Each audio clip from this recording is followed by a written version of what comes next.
breakfast. Wheaties!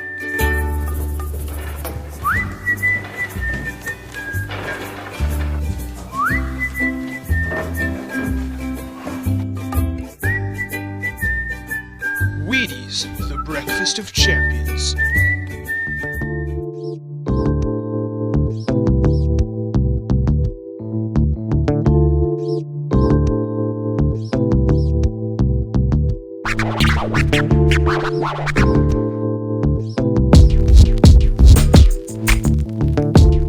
Bem-vindos a mais um Rede Poderosa de Intrigas. Eu sou Patrícia Quartarolo e estou aqui com o Caio Lima. Fala aí, Pati, beleza? Aqui, beleza, e aí? Ah, cara, aquele jeito, né? Daquele jeito. Aquele jeitinho. Bom, pelo menos São Paulo não tá mais alagado, por enquanto. Já é uma coisa então já boa. temos aí, já tem um ponto positivo. Mas, em compensação, podem censurar nosso podcast. Ah, é verdade. Mas, né, a gente vive nesse limiar aí, né, entre ser censurado ou não, porque do jeito que tá aí nesse país, Pois é, cara. falar de literatura. Falar de arte de uma forma geral, ter ideias é uma coisa muito perigosa, não? E falando em ter ideias fora da caixinha, acho que foi uma boa introdução pro livro de hoje, pro autor de hoje, principalmente. A gente vai falar de Café da Manhã dos Campeões, ou Adeus Segunda-feira Triste. A gente vai falar um pouquinho desse título do Vonnegut. Ninguém menos que Vonnegut. Grande mestre. Grande Vonnegut. Me conta um pouquinho, quem foi o Vonnegut? Você que, na verdade, recomendou que a gente lesse esse livro. Pô, eu sou muito discípulo de Vonnegut. Tô felizão gravando aqui, apesar de ser uma segunda-feira que já não é mais triste, né? Inclusive, olha que coincidência. Nossa, eu tô chateada até. O segundo título do livro Rapaz, é muito bacana, né? Parece até que a gente planeja. Parece até que a gente planeja, não é tudo acertado na hora. Mas enfim, Vonnegut, cara, ele se formou em Química. E assim que ele se formou em Química, ele se alistou no exército, nas Forças Armadas Americanas, e foi combater os nazistas. E ele ficou preso lá no bombardeio de Dresden. Dresden, que era considerada a capital, né, das belas artes europeias, e tinha um tratado para não ser bombardeada, mas os aliados descumpriram o tratado, bombardearam tudo. Não creio que os aliados mentiram. Você vê, cara. Chocada. Gente do céu. Isso a Globo não mostra. Mas assim, foi só um engano, tá? Foi só um engano. Só um errinho que destruiu a cidade inteira. Tipo, de boa, talvez assim. o maior acervo de arte da Europa, chutando assim, né, por alto, lá pro alto de todos os tempos. Mas Ups. eles só jogaram as bombinhas assim. Ok. E ele volta, se forma em antropologia e começa a escrever muito. Ele tem bastante coisa escrita e se torna professor também. E dentre suas obras mais famosas tem o grandioso, impecável Matadouro 5, que trata justamente, né, desse bombardeio em Dresden. E essa peça raríssima, essa peça maluca, revoltada, esse fio que não tem fim, que se chama Café da Manhã dos Campeões, que trata de duas figuras peculiares. Primeiro, o escritor Kilgore Trout, que é um escritor de ficção científica, pura e simplesmente. Talvez, né, um alter ego do Kurt Vonnegut, que também é encaixado nessa nomenclatura de um escritor de sci-fi, pura e simplesmente, apesar de eu não achar. E que é tão fracassado que as únicas publicações dele são em revistas pornô para encher página. Mas uma dessas publicações, por um acaso, para na mão de Dwayne Hoover, que é um empresário hiper bem sucedido nos negócios, mas desgraçado na vida, que procura, de forma tardia algum sentido, numa novela publicada pelo Trout, ele simplesmente desperta a chavinha de que, como diz o enredo da novela, só existe um humano na face da Terra e todos os outros são robôs. E o narrador conversa, né? Tem aquela quebra da quarta parede. O narrador conversa diretamente com o leitor e ele acaba acreditando nisso. E o encontro dos dois acaba sendo a parte mais explosiva de tudo. E, cara, é muito difícil definir esse livro só lendo pra ter essa experiência, mas são muitos pontos até chegar nesse encontro explosivo que são levantados pelo Vonnegut, e eu acho que vale muito a pena falar sobre todos eles, ou o máximo que a gente conseguir aqui, né? O livro é uma doideira. É uma doideira mesmo, assim. Se você estiver tentando achar uma linha de narração coesa, se você tiver... Você vai se perder, mas eu acho que a intenção é essa. E é tudo muito... No final você entende que é tudo muito bem planejado. Nós lemos, acho que vale dizer aqui, em edições diferentes, né? Eu li a edição da Intrínseca, que saiu ano passado ou esse ano, e a tradução do André Czarnoby, que tá muito boa. E essa edição vem com... desenhos do autor. Sim, sim. Então, no livro todo tem uns desenhos bizarríssimos, tanto quanto a própria história, assim. Então, do nada, assim, aparece um desenho de um cu, é um negócio bizarro. E ele desenha mesmo, assim, ó. Então, ele põe, assim, um cu tem essa cara, e aí ele desenha. Ou então, ele põe a bandeira de tal, é assim, aí ele desenha. Então, são desenhos também tão propositados quanto a história. Sim. E você leu outra edição? Eu li a edição da LPM, que é uma edição um pouco mais antiga, com a tradução da Cássia Zanon, que obviamente tem uma proposta diferente, né? A LPM é uma editora popular na grande maioria das suas publicações, mas é uma edição pela qual eu nutro um afeto profundo, porque a LPM me deu a oportunidade de ler Matadouro 5, né, antes da Intrínseca publicar aqui. Verdade. Na época que um livro de bolso estava valendo R$150, diga-se de passagem, porque esgotou. E o povo é alopra, brabo. né? O povo é brabo. E essa edição tem a capa, né, meio Miami Vice, assim, toda coloridona, toda transada, assim, que eu gosto muito. Não largo de jeito nenhum, apesar de querer dar um confere na edição da Intrínseca também. Eu te mando ela. Show, obrigado. Fechou. Que isso, olha só. Eu recebo mimos da minha própria parceira de programa. Não, eu te mando pra você ver e aí você me devolve. Você tá achando que é o quê? Presente dado assim descaradamente? Não, que isso, é capa dura, meu bem intrínseca. Custou R$900 esse livro aqui, pelo amor de Deus. Muitos dólares. Aliás, tem um negócio interessante que tá rolando, né? Porque a Intrínseca e a Aleph se dividiram pra lançar as obras dele, né, pra relançar algumas obras dele, né, achei interessante, fazia tempo que eu, na verdade, eu tava pensando nisso outro dia, eu não acho que eu vi isso já, uma editora de, na verdade eu já vi, a Ferrante. Sim. Que também tá dividida entre a Intrínseca e a Globo. É um fenômeno que tem acontecido, e a Biblioteca Azul parece que pegou os grandes romances, assim, né, e a Intrínseca tá lançando meio que umas novelas, umas paradas assim, não é isso? Uma coisa assim, da Ferrante e do Vonnegut, acho que tá quase que pau, não tá? São os livros menos conhecidos, eu acho que são traduções inéditas pra cá, se não forem inéditas, elas são, tipo, sei lá, tava aqui nos anos 70, nos anos 80 e nunca mais foi relançado, a Aleph foi lá, pegou, e também o trabalho da Aleph é magistral. Cama de Gato verdade. É um livraço, sou adepto do bocononismo, totalmente, e o Sereias de Titã também, outro livraço, recomendo pra caramba. A gente já tá igual o Vonnegut aqui também, né? Saindo da linha, né?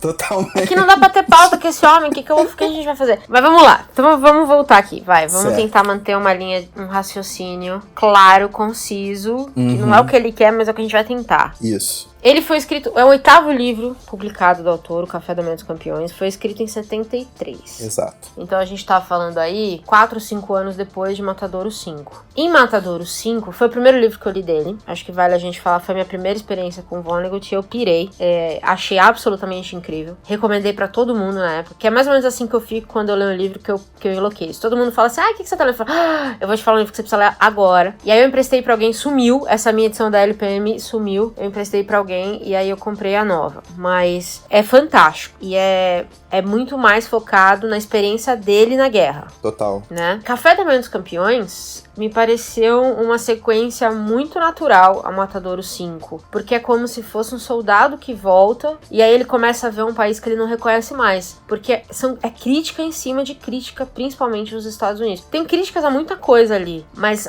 eu diria que principalmente aos Estados Unidos, você concorda? É a cultura americana como um todo, né? É. Eu acho que bateu na porta dele aquela questão da crise de meia-idade também, né? Porque ele escreve esse livro como se fosse um presente de aniversário de 50 anos que ele tava se dando, né? Então, é meio que uma hora que ele para e avalia tudo aquilo que ele construiu como escritor, como professor, como veterano de guerra, como um monte de coisas. E tudo aquilo que o cercava, né? Todos os contextos que o cercavam. Bateu essa bad nele e ele resolveu botar isso no papel e fez essa coisa monstruosa que é Café da Manhã dos Campeões, cara. A crítica à cultura americana vai da primeira página em absoluto até a última. Não tem um minuto de descanso. E, cara, se a gente quiser setorizar essa discussão, até dá pra fazer, né? Porque ele vai ilustrando tudo literalmente, porque tem os desenhos também, ilustrando tudo de uma forma muito, muito didática, como se fosse um manual de instrução mesmo para ETs, sabe qual é? Pra aliens. Pois é, e por mais que seja meio tratado como um livro de ficção científica e tem um pouco disso aqui, ele não cria muitas metáforas do que ele quer dizer. Ele é muito, na verdade, ele é muito direto em várias coisas, né? Então, quando ele tá falando, por exemplo, que,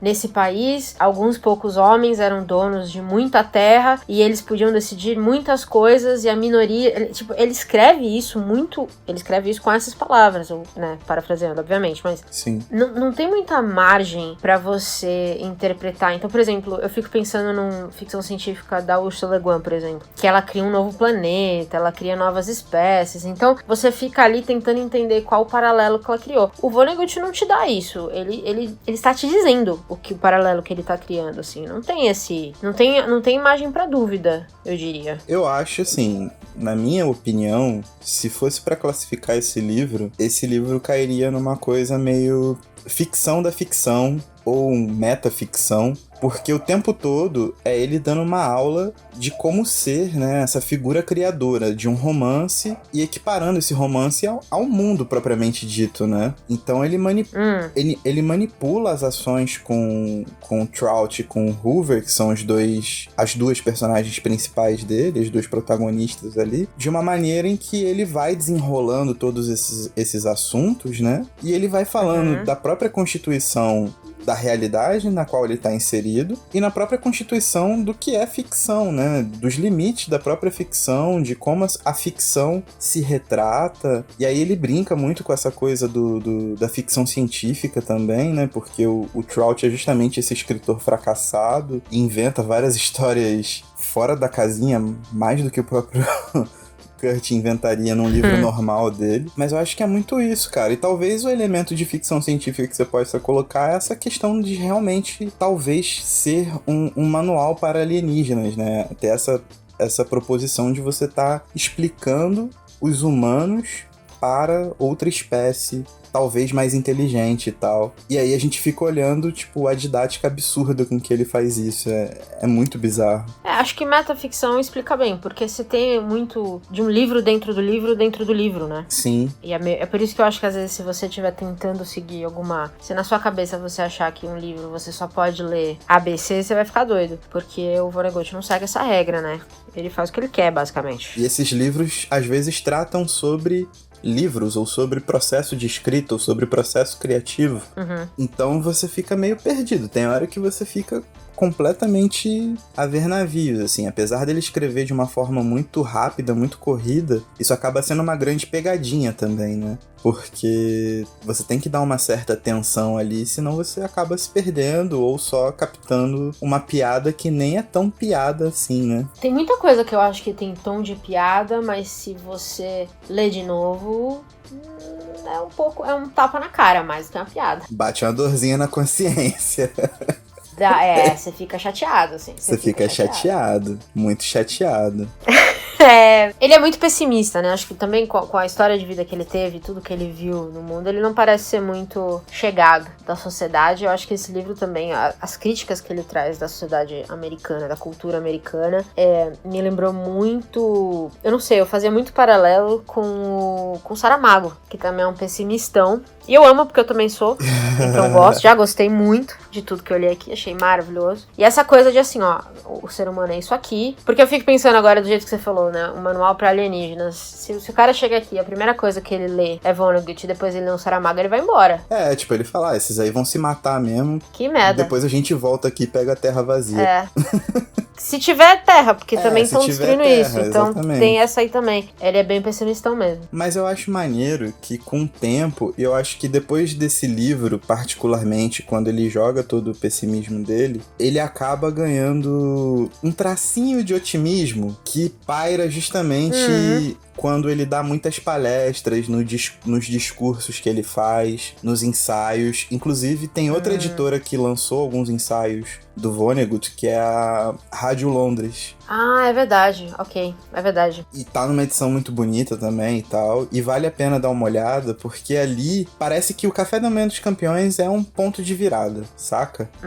É um ponto onde ele... Não é que ele vire um otimista, mas é que ele começa a enxergar de uma forma mais terna a bondade nas pessoas, a beleza da própria arte, como a literatura principalmente, né, que é onde ele tá melhor inserido, é o que ele pratica, tem pontos em comum durante o tempo, e vários autores vão se misturando e se degladiando na questão de buscar a natureza humana. Tem até um vídeo no YouTube muito maneiro, bem curtinho, dele, que se chama Shape of Stories. Tem uns 8 minutos, que é um trechinho de uma palestra dele, que é sensacional e mostra bem isso. Tipo, ele faz as mesmas piadas, tem o mesmo pessimismo, mas no final ele é um cara que aprendeu a admirar a beleza das pequenas coisas que a gente ainda consegue demonstrar, manja. Eu acho que o Café da Manhã dos Campeões é tipo assim, ele escrevendo na crise e depois ele olha assim e fala...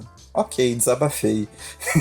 Manja, tem muito disso. Faz sentido, mas eu acho que todo pessimista tem que achar alguma coisa positiva ou a gente fica doido. Senão você não vive. Sabe, ou vai ficar maluco. E não dá também só pra escrever sobre isso, imagina. Então, eu li também dele o Homem Sem Pátria, que também é uma crítica, o foco dele é sempre os Estados Unidos, e é uma crítica muito forte também, um atrás do outro. É uma crítica de todo tipo. Em quase todas as facetas da sociedade americana. Então ele fala de raça, ele fala muito das coisas que estão aqui também, no Café dos Campeões, né? Então raça, propriedade privada, cultura. Ele fala muito da questão da falta de cultura do americano médio. Então isso tem muito... Me parecia um mote muito claro dele naquele livro, e aí nesse meio que se confirmou. Mas foram as minhas únicas leituras de Vonnegut. Confesso que eu preciso ler mais dele. Inclusive eu tenho esse da Rádio Londres, que chama O que tem de mais lindo do que isso. Isso aí. Tá bem bonita a edição, inclusive. E cara, puxando até pro texto, né, tipo... Você falou da falta de cultura, e eu acho que esse é um ponto primordial do Vonnegut, principalmente para que se enxergue esses traços positivos da humanidade por si só. É bem isso, né? Porque o Trout, do nada, ele é convidado por um mega zilionário que resolve fazer uma semana de arte numa microcidade. Ele tem que se virar para chegar lá. E assim, a propaganda dessa semana de arte é uma parada completamente bizarra, porque as pessoas não sabem falar sobre arte, elas só sabem vender, né? Tanto que o outro protagonista é um vendedor de carro, que tem hotel, que tem padaria, que tem não sei o que não sei o que lá. Então, tipo, esse americano médio que ele critica tanto, ele só é criado pro consumo, basicamente, né? Então ele tem muita crítica à cultura do consumo, à cultura do fomento do consumo, e bate direto no marketing, né? Tanto que Café da Manhã dos Campeões é um slogan, dentre outros. Da General Mills, né? Dentre outros dentro do livro, muitos outros. É muito pesado como você percebendo depois, com o andamento da leitura, com as reflexões acerca do livro, a crítica à falta de cultura vai batendo nos pequenos pontos, sabe? e a gente vai montando um quadro geral bem maior, assim. Eu acho que o Vonnegut, ele é muito competente nisso, tipo, ele pega uma paradinha muito básica, tipo, ir nos Estados Unidos e começa a zoar o ir nos Estados Unidos e depois você fica pensando, pô, mano, é real isso aí, tá ligado? Que hino que tem tanto de pergunta idiota, assim, tipo... Não, mas é um hino bem bosta mesmo. Sim. Mas tem uma coisa importante que eu acho que é uma conversa que o Vonnegut começa aqui e que ainda eu acho que tá em andamento nos Estados Unidos e a gente fala muito pouco aqui no Brasil, que é as pessoas acharem que cidadania se confundirem, na verdade. Cidadania com consumo, né? Com acesso ao consumo como uma forma de participação da sociedade. Na verdade, não é isso. São coisas completamente diferentes. Acesso não é o mesmo que consumo. Ou não deveria ser o mesmo que consumo. E eu acho que essa, pra mim, é uma das maiores críticas dele, que é quem tem dinheiro tem acesso, consome o que quer e acessa o que quer. E uma sociedade não pode ser organizada dessa forma, porque ela vira insanamente injusta, né? Lembrando que ele escreve isso em meados dos anos 60 e dos anos 70. Então imagina o que foi pra ele passar, né, os anos 80 e 90 de globalização. Ele morre em 2007, se eu não me engano, mas eu não lembro de nenhum romance muito recente dele, talvez ele não tenha escrito. Imagina ele olhar pra isso agora, né? Acesso e a consumo dessa forma tão fluida que acontece hoje, assim. Sim. O desespero que não ia bater, né? Porque se a época ele já tava, tipo, full pistola em relação a isso, é realmente o principal ponto em que ele ataca da cultura americana. Hoje ele veria essa questão e simplesmente ficaria desesperado. E eu acho que isso fica muito claro no Presidiário, onde ele conta assim que a cadeia, ele não aprende a ler, ele não aprende um trabalho, mas eles têm um programa odontológico excelente, então ele sai lá com um sorriso lindo pra conseguir emprego. Isso. Porque você não precisa saber dessas coisas pra conseguir emprego, você só precisa ter uma aparência menos, eu vou dizer entre aspas, assustadora, não é essa palavra que ele usa, intimidadora talvez. E aí as pessoas já te aceitam um pouco mais. Então, o que você sabe é menos valioso do que você aparenta. E eu realmente, eu acho que ele ia ter um treco com esse mundo de reality show que a gente vive hoje, de Big Brother. Se bem que eu acho que ele pegou um pouquinho, talvez, muito pouco. Ele pegou, mas parece que não fez ficção disso. Talvez ele tenha escrito ensaios, mas pra gente mesmo, aparentemente ainda não chegou a nada. Talvez lá fora. Fato. Mas não sei também, porque já tava no fim da vida, a gente não sabe como tava aí. Às vezes ele desistiu de vez também. Falou, a humanidade não cagou. Presta. Já acabou mesmo. Já era, tipo... Concordo. Pode se matar todo mundo. Eu já sinto isso e eu não cheguei nem nos 35 ainda. Então, deixa pra lá essa merda. A obra dele é uma coisa muito consistente. Isso tem que ser falado. O tipo de crítica que ele faz é muito consistente. Eu acho que a gente vem tratando, né? Tipo, a gente vem de Lima Barreto e Noêmia de Souza, por exemplo, que são pessoas que é muito difícil de você não se sensibilizar quando lê. Você pode não concordar, você pode xingar de qualquer coisa que for, mas é muito difícil que você não pare pra ouvir ou pra ler o que esses dois escreveram. Eu acho que o Kurt tem essa mesma mágica, saca? Ele, por mais que você não concorde, por mais que, sei lá, o Kurt provavelmente fosse censurado hoje aqui, né? Se algum censor soubesse ler de verdade. Esse cara, tipo, ele te chama a atenção, ele te cativa, pelo menos, pra que você ouça o argumento dele, depois você caga na cabeça, né? Se você quiser. Mas ele tem isso, ele é muito consistente naquilo que ele faz, naquilo que ele se propõe. E é muito sinistro ver que até hoje a cultura americana, a cultura norte-americana, não conseguiu refutá-lo, sabe qual é? Ele parece que se torna um mito, uma espécie de mito, nossa, que palavra. Sempre que eu falo mito... Tá proibida. Sempre que eu falo mito... Pode editar pra fora essa palavra. Eu lembro depois o que ela significa. Tá proibida.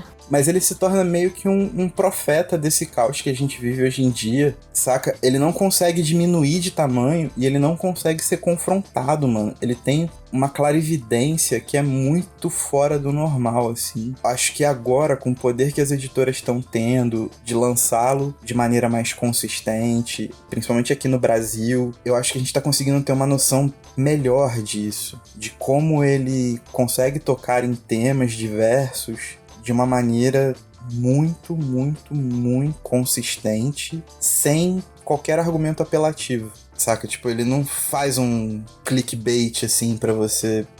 Na verdade, às vezes as mensagens dele estão dentro desse humor que fazem você se sentir mal depois que você reflete. Você riu de primeira e depois você fala, opa, não era pra eu ter rido disso, saca?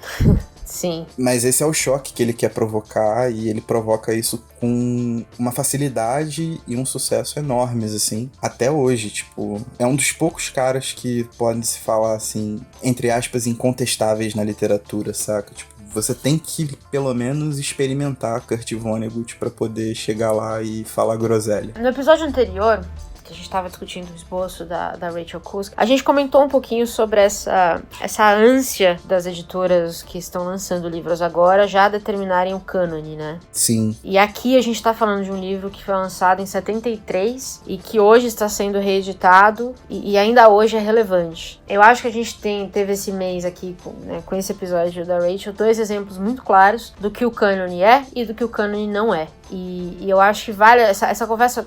Eu acredito que essa conversa vai voltar várias vezes ainda nos nossos episódios, porque é um assunto sobre o qual a gente conversa bastante, né? Mas eu acho que isso tudo que você descreveu pra mim é um exemplo claro de um cara que ano após ano garante garante seu lugar no cânone. Entendeu? Ele garante a sua posição como um autor fora da curva. Aquele cara que define sua época. E você não tem como saber disso de um livro que é recém-lançado. Por mais que hoje o mundo seja muito mais fluido, que realmente exista essa questão que a Rachel reforça muito no livro dela, dessa tentativa de imposição de várias histórias, né, do protagonismo de todo mundo, só que ninguém ter força para ser protagonista. Realmente isso é uma síntese do nosso mundo até certo ponto, mas o Vonnegut, ele consegue pegar dois protagonistas que jamais seriam donos de uma narrativa e constrói ao redor deles essa aura aqui em Café da Manhã dos Campeões, saca? Então, faz sentido. Então, assim, aquilo que eu falei sobre a questão filosófica que me afasta da Rachel, eu acho que bate perfeitamente com Kurt. Tipo, ele trouxe a força do Trout, apesar do Trout ser um cara completamente fracassado, péssimo escritor, um cara estranho, um cara que tem uma filosofia de vida completamente alheia, e você pega um Dwayne Hoover que é mais um empresário americano bem-sucedido naquele padrão que a gente já conhece, sabe? E tem a sua exegese no Trump, né? Que é o cara que já faliu 500 mil vezes e volta, e aí vira o presidente agora, mas enfim.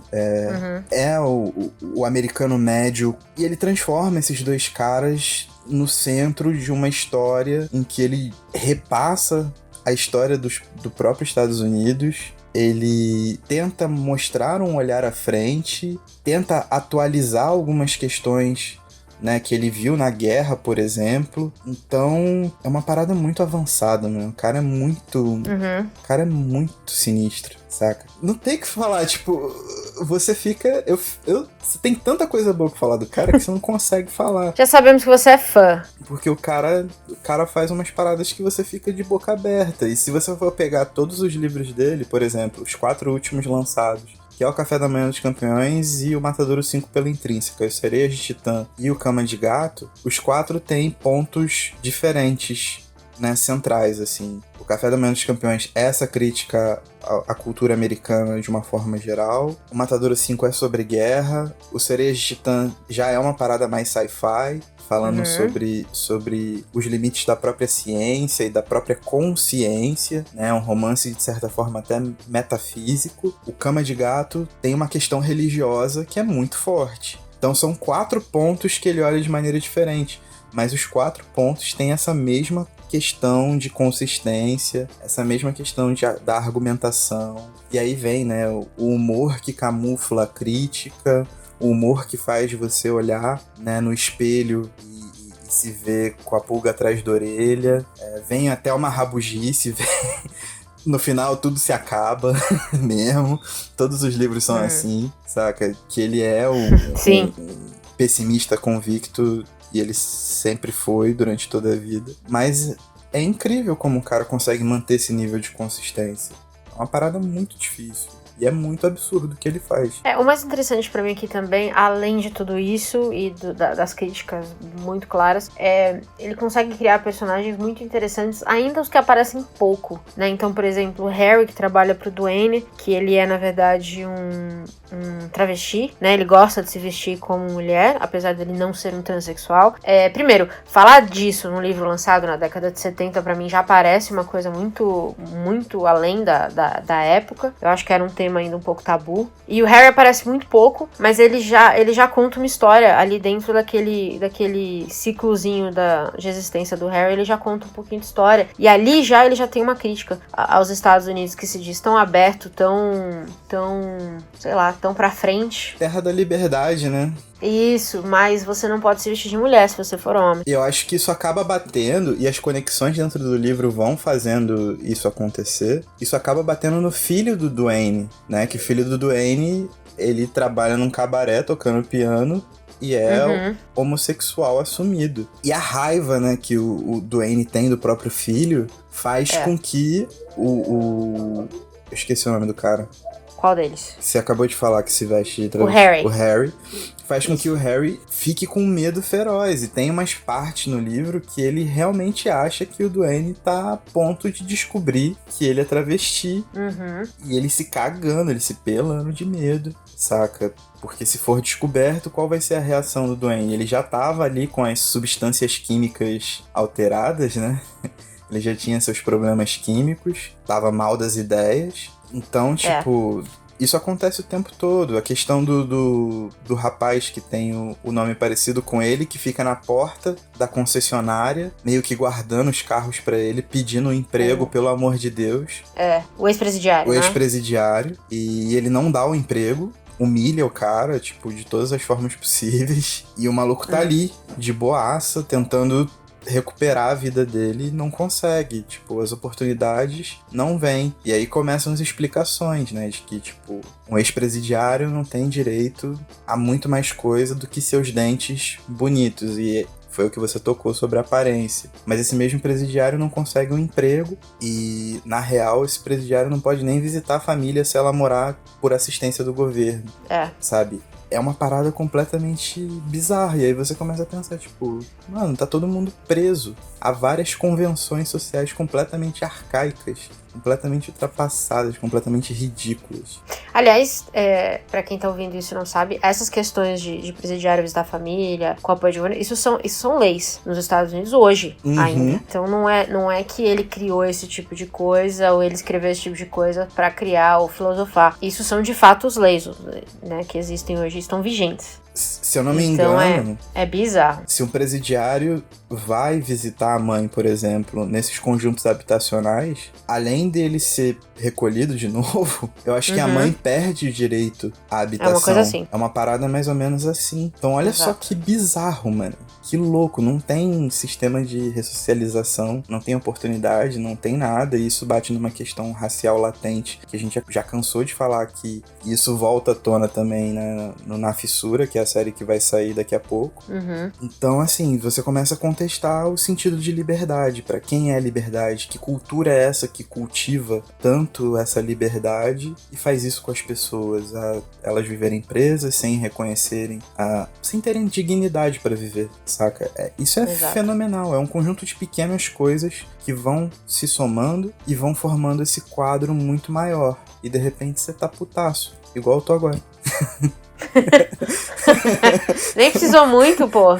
Nem precisou muito, tipo, rapidinho, express. É um livro difícil da gente resumir, né? Não só pelo tanto de assunto que ele trata e o tanto de personagens pequenos que vão aparecendo, mas porque ele vai aqui do Vietnã, de guerra a sexo. Ele fala de tudo nesse inteirinho, assim. Então tem ambição, egoísmo, isso que a gente falou da cultura, racismo, essa questão de gênero e sexualidade. É muito assunto embutido em, sei lá, quase 400 páginas, mas que no fim, quando você vai ler, não é o suficiente, parece, né? Daria pra ler muito mais dessas dessas críticas ou dessas histórias, porque é tudo muito bem ligado no final. Eu acho que a ficção científica pro Vonnegut, se é que a gente pode chamar assim, funciona aqui justamente por isso, né? Porque ele pode jogar tudo num balaio e aí virar e falar assim, bom, a explicação final é essa metaficção aqui, quem tá escrevendo aqui sou eu, e aí ele se inclui na história, e aí ele conversa com o próprio personagem, e aí deixa o personagem meio doido, que estava conversando com o seu próprio personagem, que também já tá muito louco. Então eu acho que esse livro é difícil de explicar por isso, né? Ele dá todas essas voltas e ainda assim é extremamente interessante. Eu fico pensando, é muito difícil que você não queira tocar toda hora nessa questão de censura e tudo mais, né? Mas eu fico pensando se os censores realmente lessem,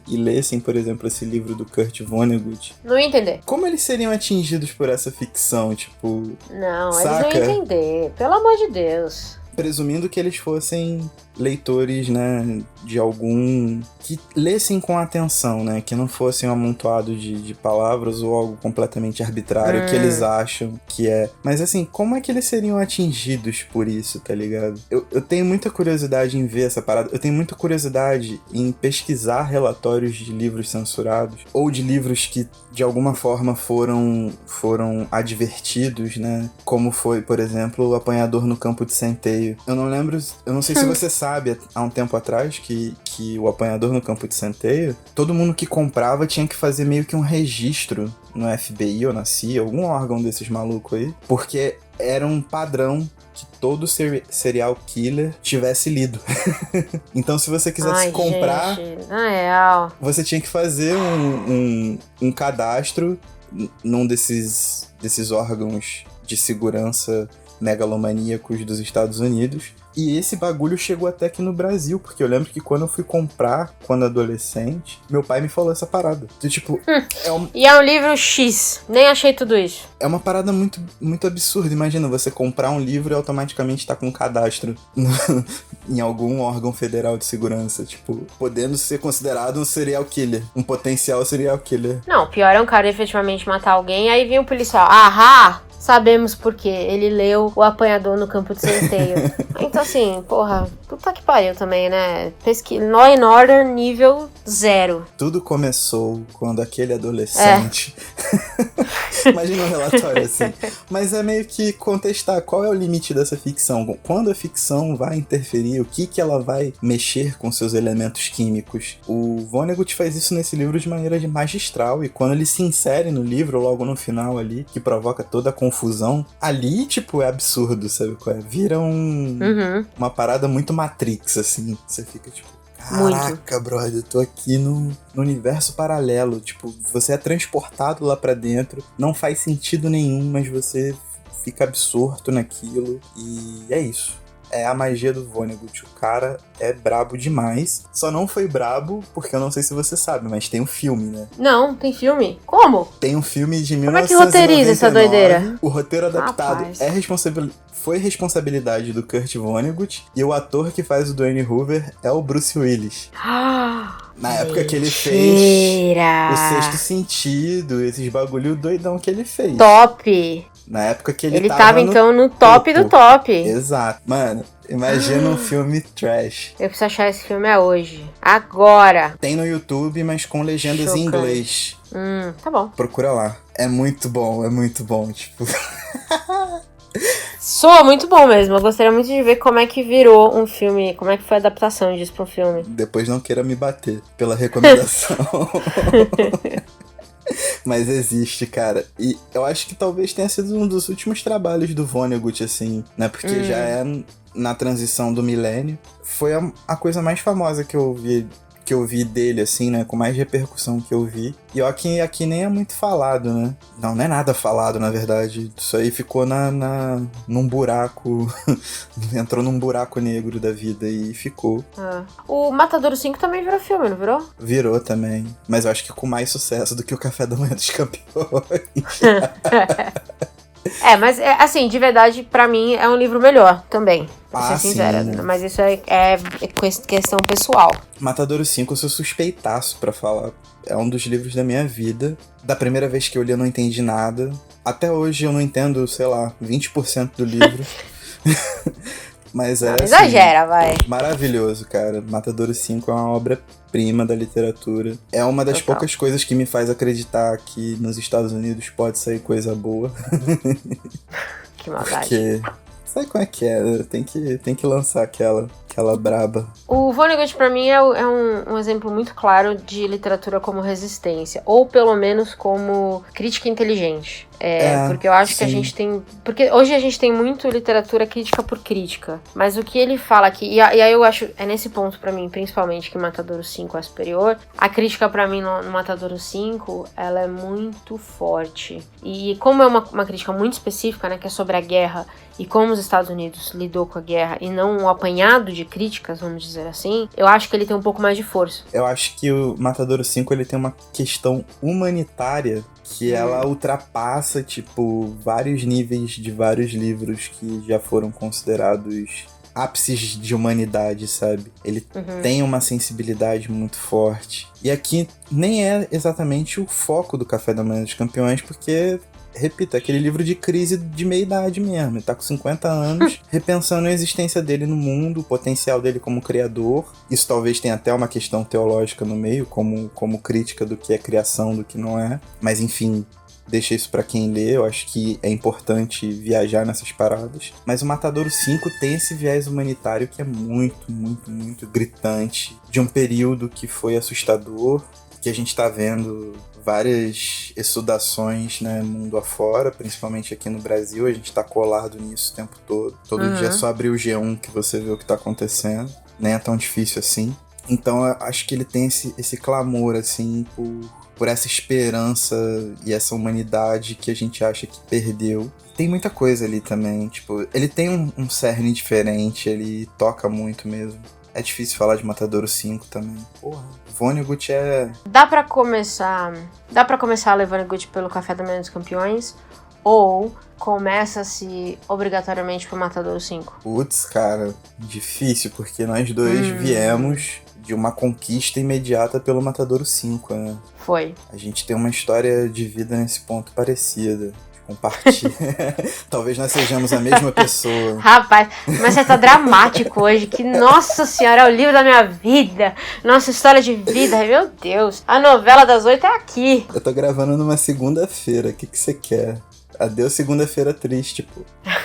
Eu acho que Matadouro 5 é um bom começo. Porque é uma ficção científica, mas acho que dá o tom muito claro ali do humor satírico do Vonnegut. Você tem que, é o que eu falei, eu acho que você tem que estar aberto a um livro que é fora da sua caixinha da sua área ali de conforto. Porque ele não vai te dar muito conforto mesmo. E não vai ser o livro 1 mais 1 igual 2. Mas pra mim, o Matadouro 5, dos livros que eu li dele, eu pretendo ler mais, ainda é a obra máxima. Então eu acho que daria pra começar por Matadouro 5 e depois fazer o caminho ali, um por um. Eu acho que é uma boa introdução. Daria, sem dúvida, mas eu vou me sabotar porque eu acho que começar por Cama de Gato também é uma parada muito interessante. Eu não li Cama de Gato ainda. O que ele faz ali com Bokonon e o bokononismo, você vai amar porque é uma crítica à religião de uma forma, tipo, fantástica. Mas essa religião, o bokononismo, é a religião das pequenas mentiras. Ela prega que pequenas mentiras não fazem mal a ninguém. Na verdade, elas têm que ser praticadas. E não só você contar uma mentira pro outro, mas você também se auto-sabotar nesse meio caminho, sabe? Tipo, são as mentiras das próprias atitudes que você tem durante sua vida, durante seu cotidiano. Cara, o que ele faz ali é fantástico, num nível. Eu acho que eu recomendaria começar pelo Cama de Gato. Então tá bom. Então significa que eu preciso ler Cama de Gato. Urgentíssimo. Por favor. E depois a gente conversa. Claro, sempre. Será que aqui? Não sei, quem sabe. Não sei, quem sabe. De qualquer maneira, acho que a dica é leia Vonnegut. Acho que do jeito que você começar, tá valendo. Sempre. E é isso. É isso, cara. É isso. Morte aos Estados Unidos. Fechamos? Fechamos. E adeus segunda-feira triste. Bota Ferg pra cantar o hino. Meu Deus. Aí vai bomba. Nossa, põe como a música final disso aqui, pelo amor de Deus. Pro povo sentir na unha o que é a dor. Ela cantou no All-Star Game Exatamente. da NBA, verdade. Tem áudio. Respira fundo. E desculpa antecipadamente por quem vai ouvir isso. Você tá ligado aqueles desafios de dança? Que, tipo, que na época a galera parecia Hard and Shake, essa parada assim? Fizeram um remix com ela dando o agudo no hino. Cara, ficou muito engraçado. Tipo, os jogadores da NBA todos fazendo, assim. É fantástico. Foi incrível, cara. É fantástico, é fantástico, é fantástico. Eu vou te mandar. É muito maneiro. Bom, roda o VT. E tchau. Tchau. Can you see by the dawn's early light what so proudly wailed at the twilight's last gleaming, whose broad stripes and bright stars through the perilous fight o'er the ramparts we watched were so